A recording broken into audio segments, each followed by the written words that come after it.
I've been putting this off for a while, but I'm a technical PM, and I've been using these AI code gen tools to really just experiment and see how it might affect the product development cycle and how we build software in general, and really just for fun.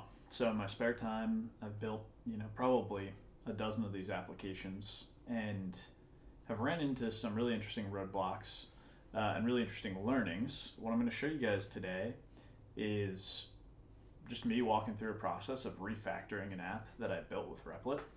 The problems that I ran into, just tons of spaghetti code and complex routes and route handling and errors and inconsistent ways that we were checking on errors and returning them. Really inconsistent ways that we were using our database integration with Supabase, and ultimately really just non-performant code. So it would take forever. Really, my goal for the application that I was building is I spent a ton of time listening to podcasts passively. I spent a ton of time, each morning reading newsletters, trying to just stay up to date generally with tech. Today, it's moving faster than I've ever seen it in my career.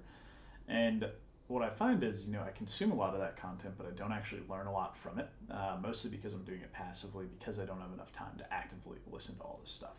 So I wanted to make an application that could pull in podcasts for channels that I care about, download them, transcribe them using Whisper, throw them back at the OpenAI API to summarize them and put them into like a structured format.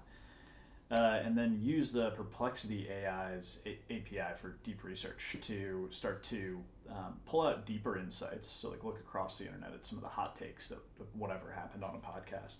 And then also fact check and just add some more texture to what was discussed, and ultimately have an output that looks at one podcast episode.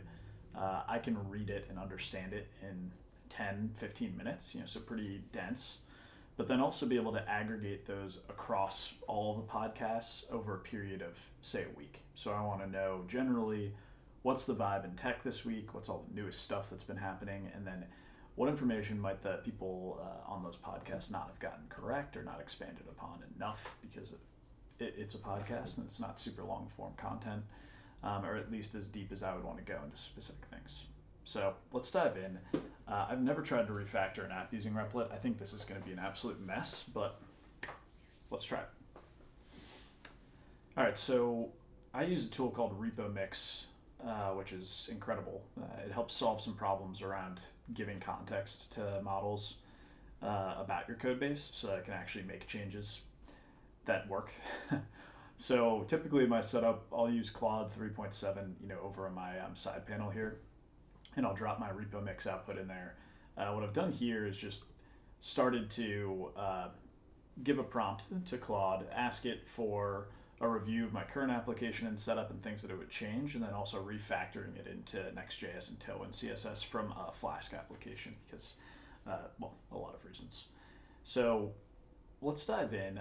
It's given me a plan. I've fed that plus my RepoMix context into Replit, and I'm really curious to see if this will actually produce the results that we're expecting.